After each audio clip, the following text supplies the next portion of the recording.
Olá, bom dia para você que já acompanha o programa Em Tuas Mãos. Neste 23º domingo do tempo comum, nós que já estamos caminhando em missão e oração neste mês de setembro, mês dedicado à Palavra de Deus, que nós possamos estar cada vez mais atentos a escutar o que o Senhor tem a nos dizer em cada amanhecer, em cada dia e entender de fato a vontade dEle para cada um de nós. E é justamente sobre isso que a primeira leitura da liturgia de hoje vem nos falar e, é claro, eu já convido você a meditar comigo esta leitura. Leitura do livro do profeta Isaías. Dizei às pessoas deprimidas, criai ânimo, não tenhais medo. Vede, é vosso Deus, é a vingança que vem, é a recompensa de Deus. É Ele que vem para vos salvar. Então se abrirão os olhos dos cegos e se descerrarão os ouvidos dos surdos. O coxo saltará como um cervo e se desatará a língua dos mudos, assim como brotarão águas no deserto e jorrarão torrentes no ermo. A terra árida se transformará em lago e a região sedenta em fontes de água. Palavra do Senhor, graças a Deus. Iniciou no dia 6 de setembro e segue até o dia 15 deste mês o festejo de Nossa Senhora das Dores, padroeira da Arquidiocese de Teresina. E eu recebo aqui no estúdio a Silvia Vilarinho, ela que é coordenadora da liturgia da Catedral de Teresina e vai falar um pouco mais para nós de como que está acontecendo toda essa programação e como que estão os preparativos para o grande dia 15 de setembro, dia da padroeira. Silvia, bom dia, seja bem-vinda ao programa Em Tuas Mãos. Bom dia, é um prazer estar aqui com vocês e poder divulgar o nosso novenário da nossa arquidiocese. O novenário esse que não é apenas da Catedral de Teresina, mas se estende aí a todas as paróquias, a todas as comunidades da arquidiocese, não é mesmo? Exatamente, né? A nossa paróquia, né? Esse novenário pertence à nossa arquidiocese, onde nós trabalhamos e rezamos junto com todos os paroquianos para que esse novenário seja bem programado, bem planejado e que ofereça uma novena de acordo com a necessidade dos nossos paroquianos. Você falava agora há pouco da novena, mas como que acontece então essa programação ao longo desses dias de festejo? Todos os dias a missa, em seguida com a parte social, que nós vamos para o estacionamento da igreja, onde lá a gente fica com todas as barracas, com todas as comidas típicas, com todos os leilões, os 9 dias. A missa começa às 7 horas, mas nós temos as 7 dores, que é tradição do nosso novenário, onde a gente tem todo o coração voltado para as 7 dores de Nossa Senhora. Nós sabemos que com as 7 dores representa todo o sentimento, todo o sofrimento da humanidade que Nossa Senhora passou por todos os seus filhos amados. Então é um momento festivo, um momento oracional, com missa, novena, um momento de oração das 7 dores e logo em seguida a parte social. Mas sempre tem aquela pessoa, aqueles que nos assistem nesse momento que também desejam fazer então alguma doação para essa parte social, para que se viva também este momento festivo, em celebração, em honra à padroeira da Arquidiocese de Teresina, Nossa Senhora das Dores. Vocês recebem, no caso, alguma doação? Como então que vai funcionar toda essa parte social nesses dias? Nós estamos de portas abertas para receber as doações. Por isso mesmo temos nossos leilões, você pode começar a doar a partir dos leilões. Durante os leilões nós temos uma rifa entre amigos, onde temos 10 prêmios muito chamativos, em que você pode começar a sua doação contribuindo com a própria rifa, com os leilões e doações mesmo, em espécie, em transferência. Nós estamos abertos, porque hoje nós sabemos que tudo é com o dinheiro e nossa catedral precisa muito do financeiro para que a gente possa manter as nossas despesas. Agora, Silvia, o tema deste ano é Bendita sois entre todas as mulheres. Por que então a escolha deste tema para celebrar os festejos de Nossa Senhora das Dores? Porque nós sabemos que Nossa Senhora, ela foi escolhida, né? O próprio tema diz: bendita sois entre as mulheres. Ela foi escolhida por nosso Senhor, por nosso Pai. Então, a gente trabalha toda a tematização do novenário em cima desse tema, para que as pessoas lembrem todo o sofrimento que Nossa Senhora assumiu ao nosso Senhor, aos pés da cruz. Então, essa função dela é o quê? É rezar por nós. Nós sabemos que ela é uma mulher orante. Então, ela assumiu o sofrimento de toda a humanidade. E dia 15 é o dia, então, da festa em si, né? O dia de Nossa Senhora das Dores. Como, então, que a Catedral se prepara para vivenciar o dia 15 de setembro? Esse é o principal dia, né? Onde nós temos a presença do nosso bispo, nós temos uma peregrinação, uma procissão que sai da igreja matriz, Nossa Senhora do Amparo, e vemos até a nossa catedral. E, em seguida, nós temos a missa. Silvia, fique à vontade para convidar os nossos telespectadores para este momento. Eu vou usar mais um pouco, não vou convidar só para o dia da festa, eu vou convidar todos os paroquianos, as outras paróquias, todas as foranias que marquem presença no nosso novenário, porque Nossa Senhora fica feliz quando todos os paroquianos estão juntos, em unidade. É isso que nossa igreja precisa, é estar em unidade, estar em oração, porque é muito fácil dizer, sou devoto de Nossa Senhora. Eu só posso me considerar devoto de Nossa Senhora a partir do momento em que eu procuro ter o exemplo que ela deu para cada um de nós, no nosso silêncio, na nossa humildade e na nossa oração. Então, Nossa Senhora das Dores espera por cada um de nós. E que Nossa Senhora das Dores também interceda por esses dias de festejo, por toda essa organização que a Catedral de Teresina tem, todo zelo, todo amor pela liturgia, pelas celebrações, também pela organização da parte social, enfim. É uma bonita festa, você que nos assiste, vale a pena participar. Muito obrigada, Silvia, pela presença com a gente aqui no programa Em Tuas Mãos. Obrigada a vocês pela oportunidade de divulgar o nosso novenário. Bom festejo. Obrigada. Em Tuas Mãos. Nós agora vamos acompanhar a história do casal Manuel e Vera, eles que juntos têm a missão de encaminhar a família para mais perto de Deus e também para o bom cumprimento da missão.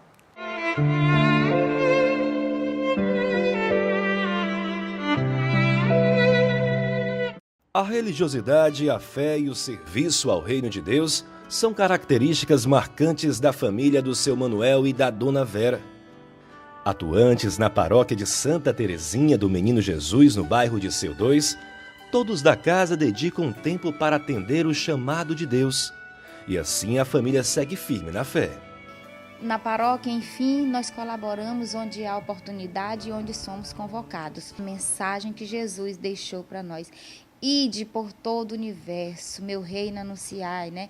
Dizei a todos os povos que ele veio para salvar, é uma certeza que ele está dando para nós.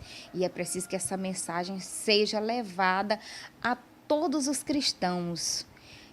Aceitem ou não, mas é preciso que ela seja plantada em seus corações, gravadas em suas mentes. E os desígnios de Deus são sempre os melhores. Ela, professora, e ele ainda no processo de aprendizado da leitura, tem o auxílio da esposa. Aos poucos, a dificuldade da leitura são superadas. E hoje uma de suas alegrias é ler alguns versículos da Bíblia e com isso transmitir os ensinamentos da Palavra de Deus. O que importa agora é aprender mais ainda e passar para a minha família a leitura, a Palavra de Deus. Que é por aqui que a gente vai passar para frente. A filha mais velha do casal aprendeu muito bem com os pais a lição de seguir os caminhos de Jesus, o que para ela tem sido determinante para as suas escolhas na vida.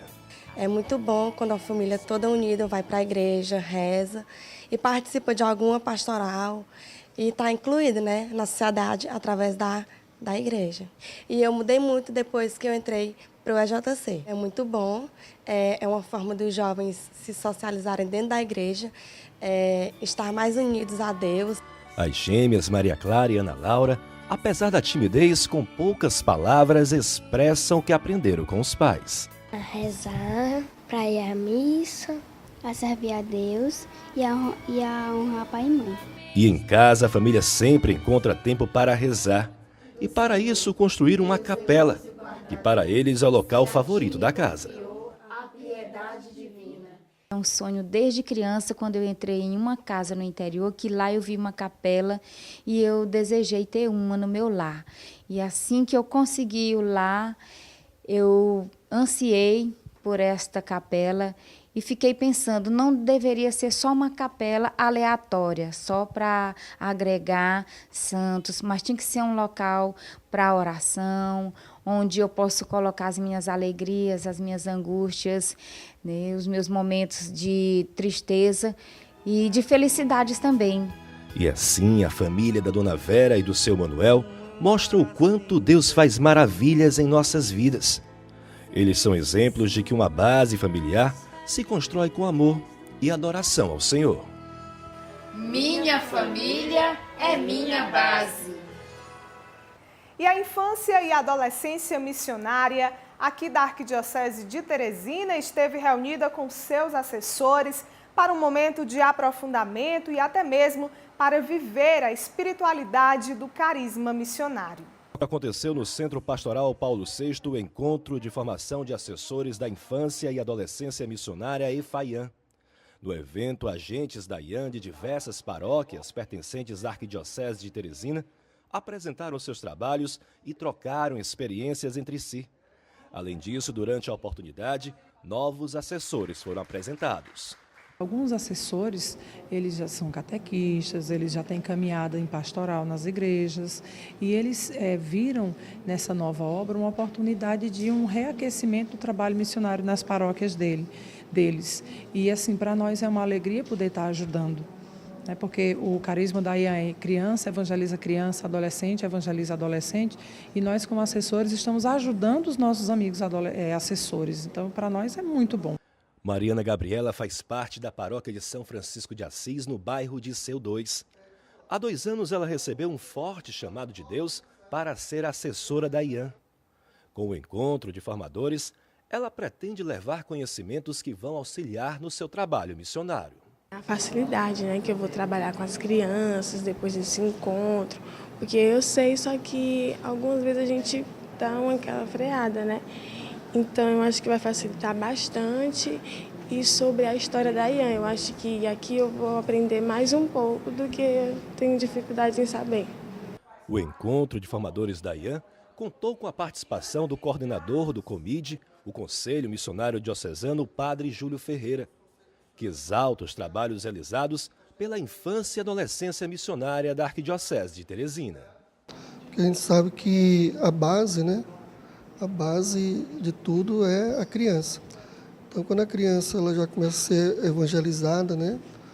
Claro que ela vai crescer, né? Evangelizando, né? Já sendo esse sal da terra, essa luz do mundo, que o cristão leigo, né? Leiga é chamado a ser. Então, é de fundamental importância você ter a IAN, a Infância e Adolescência Missionária, por isso, a gente está fazendo esse trabalho de implantação, de formação, né? Eu diria que o maior legado hoje é permanecer na fé, no espírito de fé. E nesse carisma, poder continuar com crianças e adolescentes, que às vezes é um público bastante esquecido, que às vezes é um público que é tratado, faz muita zoada. Eu diria que o maior legado é a gente poder dizer que na nossa igreja, a igreja abre as portas para a criança e adolescente, que a criança e o adolescente ele não se sinta desamparado, que ele possa estar na igreja e continuar sendo o quê? Os missionários de Jesus Cristo, assumindo o seu ardor missionário, o seu carisma, e poder ajudar a igreja em diversos trabalhos sociais, trabalhos de formação, como é o da IAN, de trazer valores. A Pastoral da Criança também realizou um encontro no último final de semana com o objetivo de avaliar e de planejar o trabalho missionário realizado aqui em nosso estado. Entre os dias 31 de agosto e 2 de setembro, a Arquidiocese de Teresina recebeu representantes das 8 dioceses que compõem o Regional Nordeste 4 em encontro que teve como intuito de avaliar e debater as ações realizadas pela Pastoral da Criança este ano. O evento aconteceu no Centro de Treinamento Padre Tony Batista e contou com a presença da coordenadora nacional da Pastoral da Criança, irmã Veneranda Alencar, que faz um balanço positivo dos trabalhos desta pastoral e tem como missão promover o desenvolvimento das crianças à luz do Evangelho. E a Pastoral da Criança ela tem desenvolvido diversas campanhas de mobilização, contra a violência, contra todas as coisas que diminuem essa existência da criança, esse desenvolvimento infantil, que a criança precisa brincar para se desenvolver melhor. Então, a gente tem muita coisa para celebrar, principalmente nesse ano de 2018, que é os 35 anos de caminhada da Pastoral da Criança no Brasil. A programação do encontro contou com palestras sobre temáticas relacionadas à atuação da Pastoral da Criança a nível nacional e local. A assistente social Flaviana Veras apresentou aos presentes o projeto 1000 Dias que Vale uma Vida, que oferece suporte a grávidas com baixa renda. É um trabalho maravilhoso, porque na realidade a gestação ela não dura só os 9 meses, ela dura 1000 dias. Que ele compreende o período da gestação até a criança atingir os 2 anos de idade, onde a gente fala um pouquinho da importância do pré-natal, da importância da alimentação, dos cuidados com a saúde, então, assim, com os cuidados com os bebês depois que eles nascem, a alimentação deles, que a amamentação é muito importante nos primeiros 6 meses de vida, o desenvolvimento dessa criança, o brincar dessa criança. Então, eu vim aqui falar um pouquinho disso, dessa campanha e dizer o quanto ela é importante para o desenvolvimento de nós, seres humanos, para que a gente cresça seres humanos saudáveis. Apesar de comemorar os resultados dos trabalhos realizados este ano, a coordenadora da Pastoral da Criança do Regional Nordeste 4, Jeane Nascimento, espera a adesão de mais voluntários atuantes nas missões da pastoral. Nós avaliamos os dados como satisfatórios, embora tenha uma grande quantidade de crianças que precisa ainda ser acompanhada, Então, dizer assim que nós precisamos de voluntários, para atuar de forma mais efetiva na Pastoral da Criança, embora nós tenhamos também os nossos apoiadores, aquelas pessoas que são padrinhos que dizem assim, eu quero colaborar, mas líder de caderno eu não quero ser, Então, aquele líder atuante, é esse que nós valorizamos. Então, são essas experiências do líder que a gente avalia, nessa Assembleia como satisfatórias, sempre trazendo novidades, Porque, assim, como coordenadores, a nossa principal missão é proporcionar aos líderes boas condições de trabalho. E dentro dessas boas condições é ver o material, se ele tem esse material, naquilo que o líder tem dificuldade, que também nós possamos estar fazendo as oficinas de formação contínua. Mas o trabalho ele é realizado assim, de forma bem efetiva, O líder ele exerce por excelência essa missão que é salvar vida. Sobre os trabalhos futuros da Pastoral da Criança, irmã Veneranda diz que entre as campanhas para 2019, a relacionada ao risco da obesidade infantil precisa ganhar visibilidade. Quando a pastoral começou, ela começou por causa da desnutrição infantil. E agora vem um desafio bem diferente, que é combater a obesidade infantil. Então agora pesou, parece que cuidar dos desnutridos era mais fácil do que cuidar dos obesos, Porque uma criança fortinha a gente acha até bonito, mas na verdade ela precisa de N cuidados. Então essa campanha que a gente está fortalecendo, porque dados recentes do Ministério da Saúde é que o Brasil já tem 5 milhões de crianças obesas, então é muita criança, e a Pastoral da Criança no momento ela só acompanha 1 milhão e um pouquinho de crianças, então a gente tem bastante criança precisando desse acompanhamento. Então é fortalecer essa campanha de acompanhamento nutricional, Trabalhar, fazer parcerias, Esse período eleitoral, os candidatos estão muito voltados a fazer suas propostas, então a gente quer que isso aqui, que o Ministério da Saúde já trabalha, Mas a gente precisa, porque é muita criança, então senão a gente vai chegar igual aos Estados Unidos, A obesidade lá em cima. Em tuas mãos. E para falar um pouco mais sobre os jovens, eu converso agora com Dom Francisco de Assis, ele que é bispo de Campo Maior, mas também é bispo referencial no Regional Nordeste 4 para a Juventude. Dom Francisco, bom dia, seja bem-vindo ao programa Em Tuas Mãos. Que bom conversar com o senhor na manhã deste domingo. Bom dia, muito obrigado. É uma oportunidade também para falar da juventude. Eu agradeço desde já. E para iniciar então essa nossa conversa, eu quero saber do senhor que olhar pastoral é esse que a igreja tem para os jovens. Acredito que o Papa Francisco diz, né? O coração da igreja é jovem, porque o anúncio do evangelho também nunca envelhece. O evangelho sempre se renova. Então, por isso, o coração da igreja é sempre jovem. Inclusive, o Papa Francisco deu uma entrevista que se tornou livro, Deus é Jovem. De primeira mão, você percebe que título é esse, Deus é Jovem? Nós temos uma imagem de um Deus envelhecido, uma imagem, entre aspas, de um Deus envelhecido. Aí nós vamos perceber justamente isso. O amor não permite que alguém envelheça, que fique para trás. Então, como Deus é plenamente amor, disse São João na primeira carta, então Deus é jovem.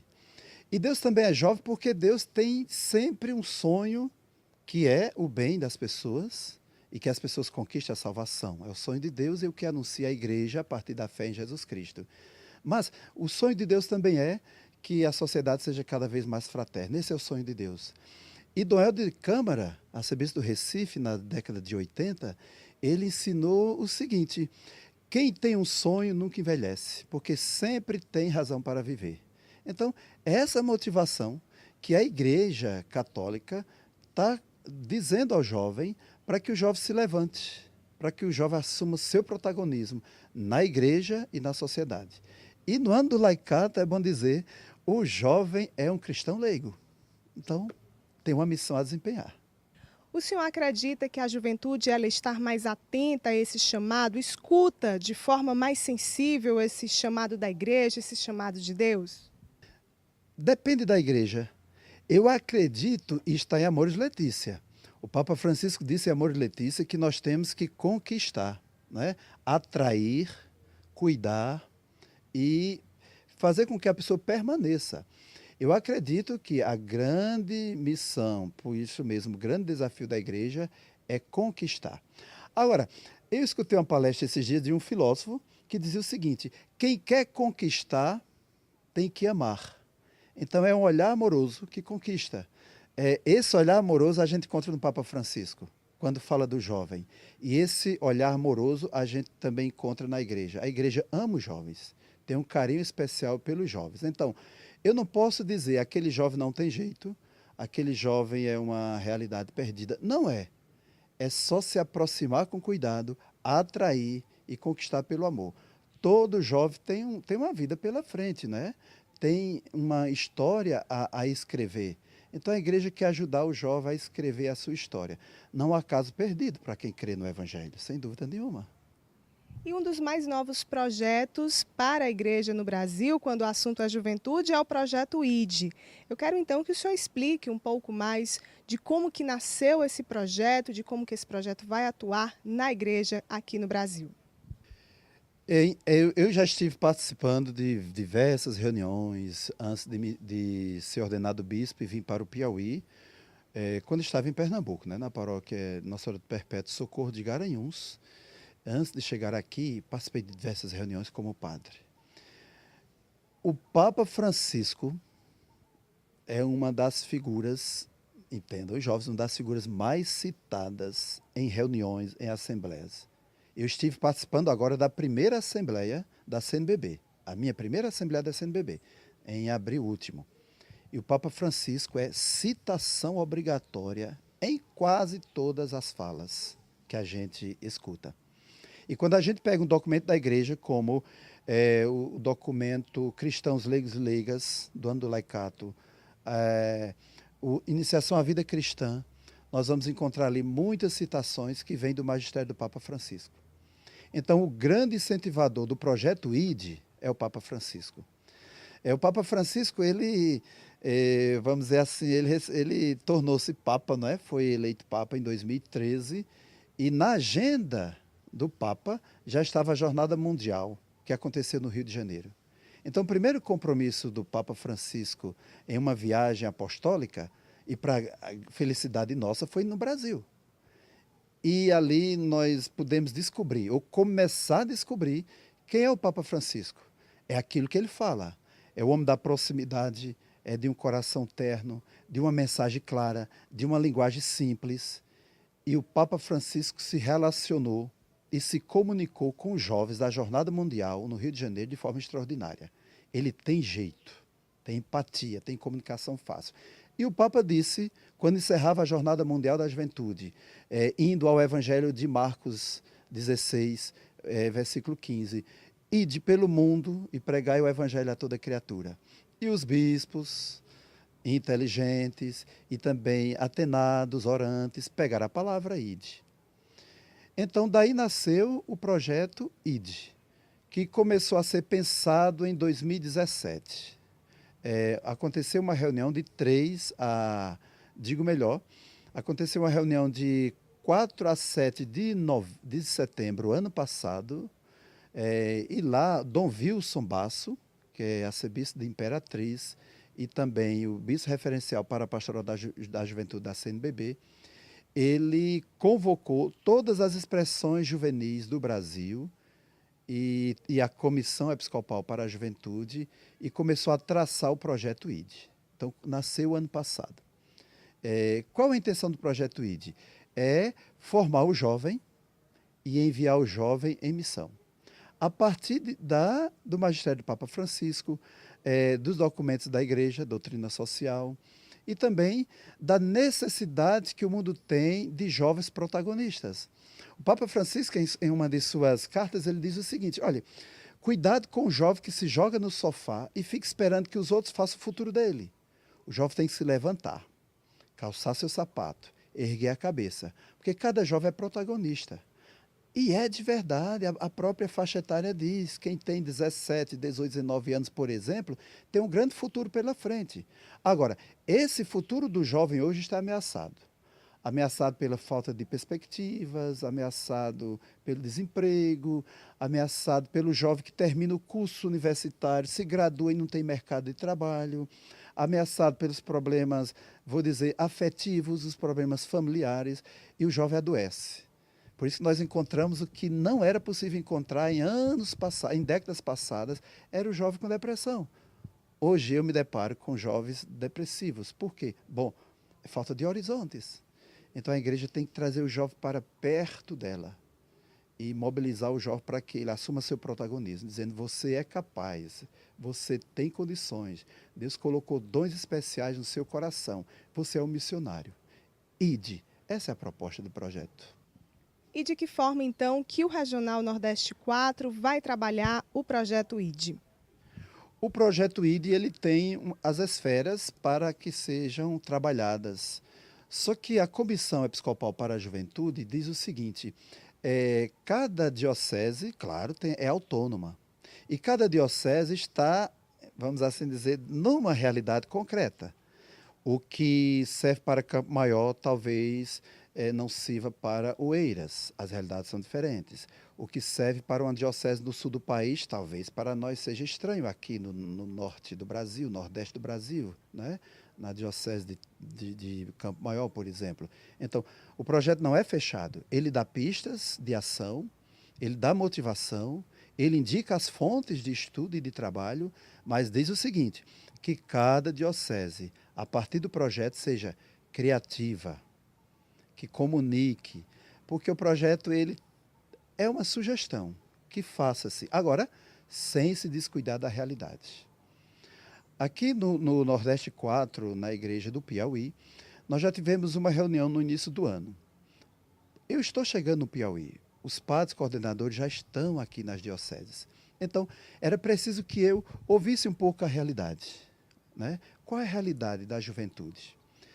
Quais são os desafios da Igreja do Piauí, nas suas 8 dioceses, para evangelizar a juventude, para atrair a juventude, para formar a juventude? E, enfim, o que é que nós podemos fazer? E depois nós tivemos a visita do próprio presidente da Comissão da Juventude, Dom Wilson. E ele também perguntou a nós, quais são os desafios da juventude? quais são os caminhos que nós temos para dizer aos jovens que por aqui dá certo, por aqui é possível ir, a gente pode chegar. Aqui está o caminho da esperança. Então nós tivemos essa reunião com o Dom Wilson, não só apenas os padres, coordenadores e o bispo referencial, mas também representantes de algumas expressões juvenis da nossa igreja do Piauí. E nós estamos planejando para realizar em fevereiro de 2019, logo após a Jornada Mundial da Juventude, no Panamá, nós queremos realizar uma semana missionária feita pelos jovens de todas as dioceses e também valorizando todas as expressões juvenis.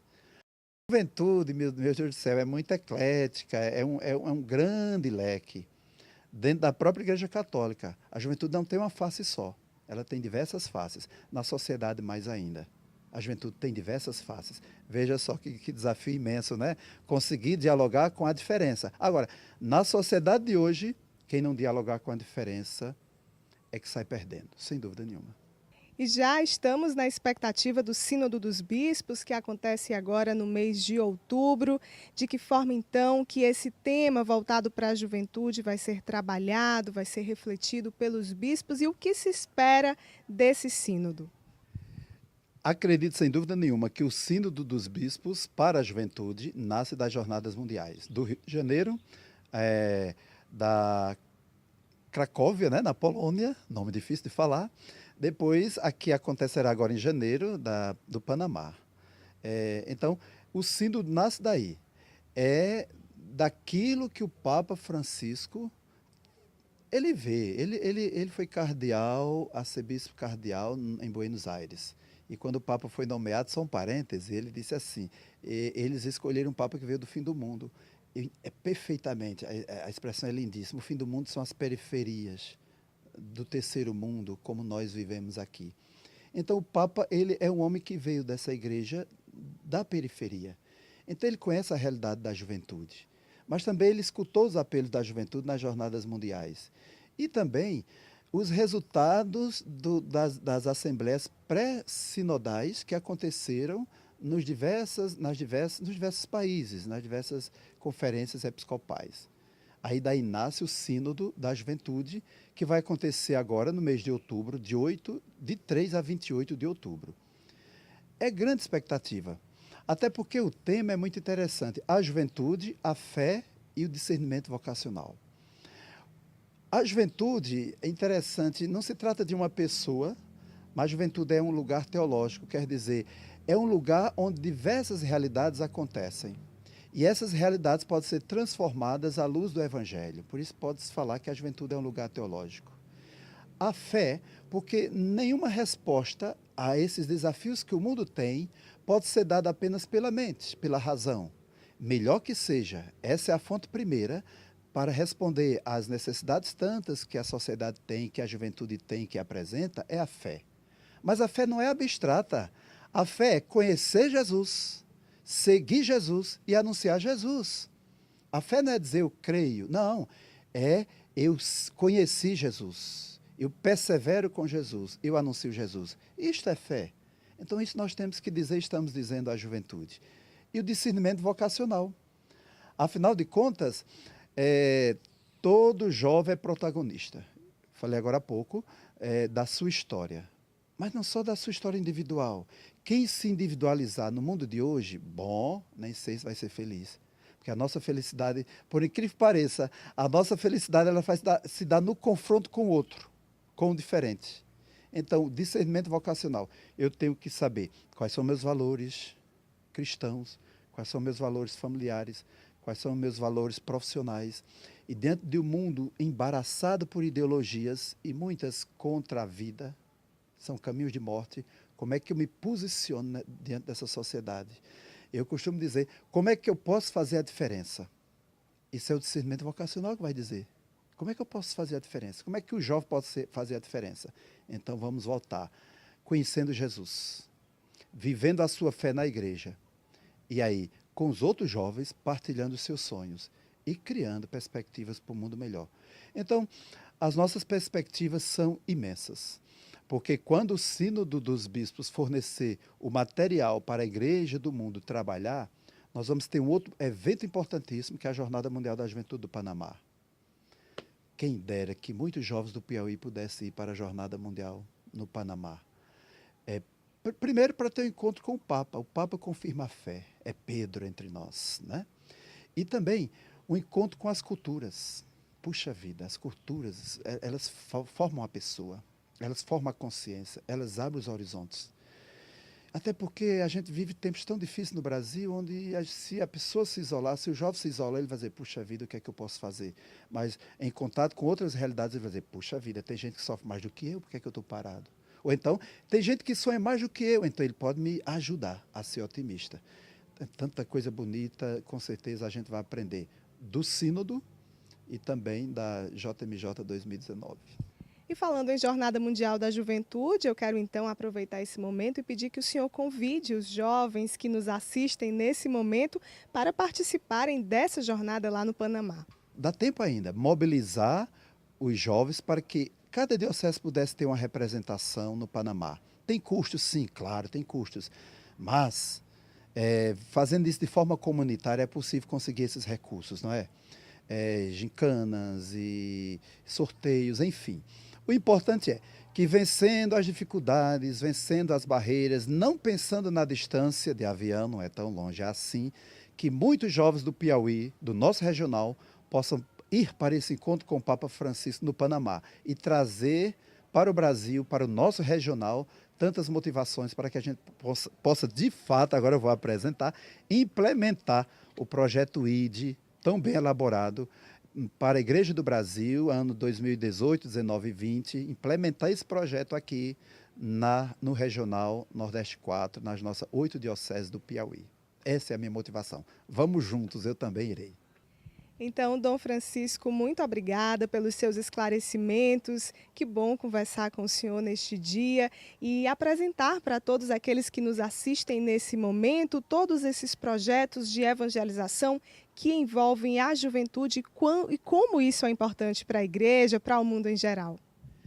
Eu agradeço a oportunidade de ter falado com você e com todos os que agora me veem, porque é uma oportunidade maravilhosa de levar à frente esse entusiasmo para o jovem. Eu acho que entusiasmar quer dizer encher de Deus. Então, quando a gente leva Deus para o coração de alguém, com certeza vem uma resposta. Então, essa foi uma oportunidade. Eu que agradeço, fiquei muito feliz. Em tuas mãos. Cada dia mais nós estamos rodeados por atitudes que parece que as pessoas olham simplesmente para si mesmas, seus interesses, quanto é que eu vou ganhar, o que é que eu vou lucrar com isso, de modo que a gratuidade parece que desapareceu. Isso cria dificuldade para nós nas relações humanas, cria dificuldade para nós nas relações com Deus, porque toda amizade interesseira não merece o nome de amizade. E toda doação de si mesmo interesseira também não alcança sua plena finalidade. Então, amigos, amigas que estão conosco neste programa Em Tuas Mãos, eu lhes conto uma história reproduzindo o escritor Tagore, um escritor oriental, que conta a história do rei e do mendigo.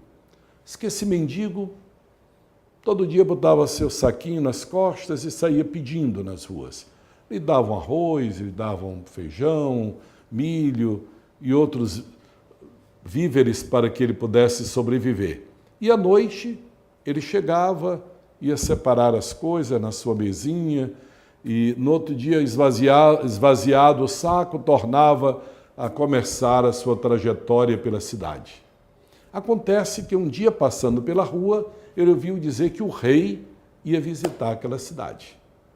Aí ele se encheu de contentamento, disse, agora eu vou sair da mendicância, porque eu vou pedir ao rei uma ajuda, ele vai me dar uma oferta gorda e então, daí em diante, eu não precisarei mais pedir esmola.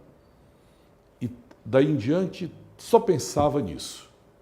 Chegado o dia, Ele tentou de toda forma, chegou cedo no lugar onde ele soube que o rei iria entrar, se colocou na passagem onde inevitavelmente ele poderia abordar o rei. Acontece que quando o rei foi subindo a escada para entrar na casa, ao invés do mendigo ter falado, o rei se adiantou e disse para ele: me dê uma ajuda. Ele ficou tão desconcertado com a atitude, o rei lhe pedindo uma ajuda, ele, um pobre mendigo, meteu a mão no saco que ele tinha já recolhido alguma esmola, pegou um carocinho de arroz que nem era inteiro, era quebrado, e deu ao rei. Cheio de decepção, foi embora, chateado, amargurado, frustrado, e continuou sua vida de pedinte. Acontece que de noite, quando ele chegou em casa, repetiu o ritual de sempre. Debaixo de uma luz assim, um tanto lusco-fusco, meio aquela luz que pouco ilumina, ele quase não distinguia as coisas, né? Pela pouca luminosidade. Mas quando ele espalhou o conteúdo do saco, ele viu alguma coisa brilhar. Pegou a lamparina, aproximou, viu que era algo luminoso, brilhoso, dourado. Apalpou, é ouro. Agora veja a conclusão. Quando ele examinou bem, percebeu que o tamanho do grãozinho de ouro era exatamente o tamanho do grão de arroz que ele tinha dado ao rei. E olhe que arrependimento. Ele disse: se eu tivesse enchido minha mão de arroz, tivesse dado a ele, agora eu estava com a mão cheia de ouro. Nós já tiramos a lição. Quanto mais nós damos, mais nós recebemos. Por isso a Bíblia diz: há mais alegria em dar do que em receber. E quando São Paulo exorta a nós cristãos a sermos generosos, ele diz: dê cada um segundo a generosidade do seu coração. Por isso é que o dízimo, para nós, não é uma questão matemática, é uma questão de fé, é uma questão de generosidade. Eu dou segundo a generosidade do meu coração.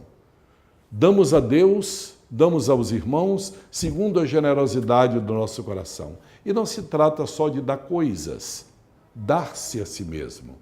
Então, ao nos doar, nós podemos então experimentar que aquilo que doamos é sempre a medida com que nós vamos, em abundância, receber.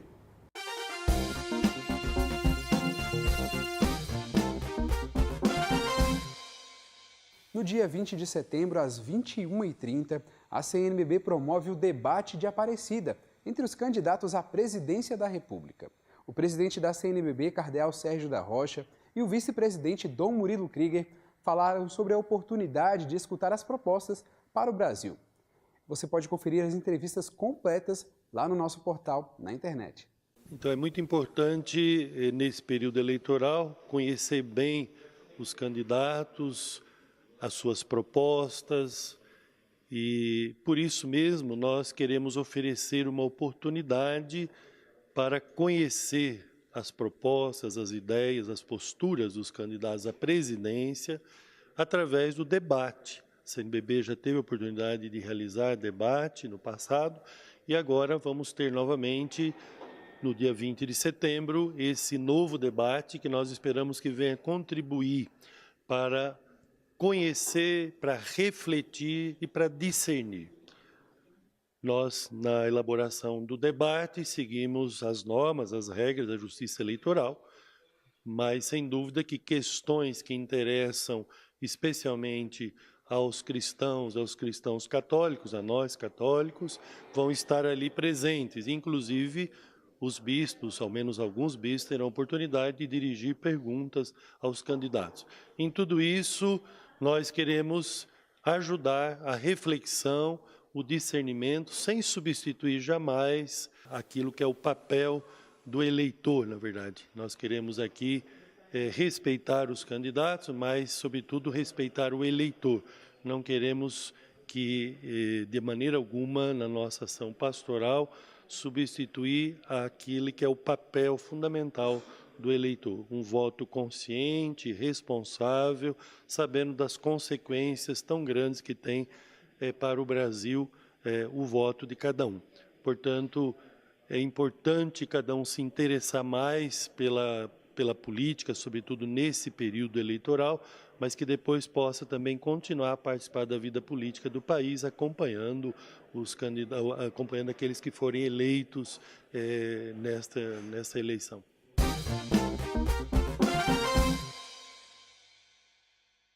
E por hoje é só. Desejo a você um abençoado dia e que Nossa Senhora possa interceder por cada um de nós ao longo desta semana e que também nós possamos estar fortalecidos mediante a palavra de Deus. Antes de encerrar o programa, eu deixo você então com uma canção do Padre Zezinho, ele que compôs esta música justamente para apresentar a situação atual do país. Fique então com esta mensagem, um bom domingo e a gente se encontra em breve com mais Em Tuas Mãos. Nênia é um canto fúnebre. Entre os povos cantava-se isso quando morria alguém importante ou quando a comunidade lembrava a sua dor. Quando cantamos uma nênia política, estamos dizendo que não estamos achando a resposta com estes líderes de agora. É teu povo que não sabe mais o que fazer, já não sabe mais a quem seguir. Enganado, injustiçado e sem ninguém,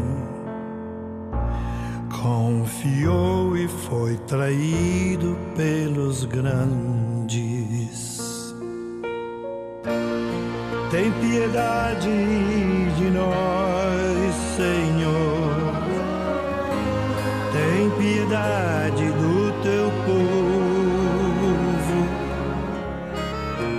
Confiamos e mentiram para nós.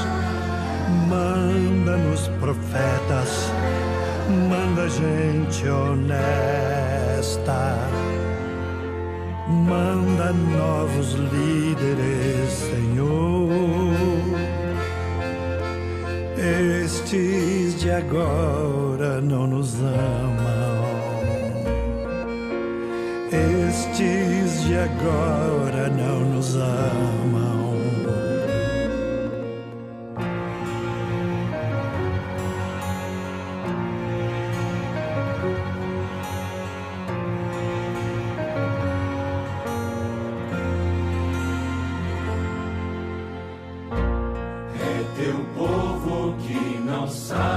Mais o que esperar,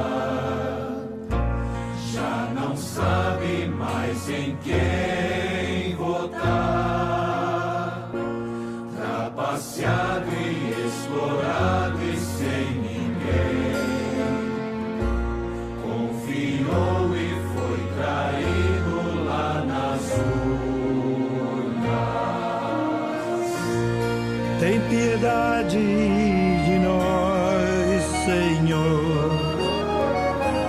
Tem piedade do teu povo. Confiamos e mentiram para nós. Manda-nos profetas, manda gente honesta,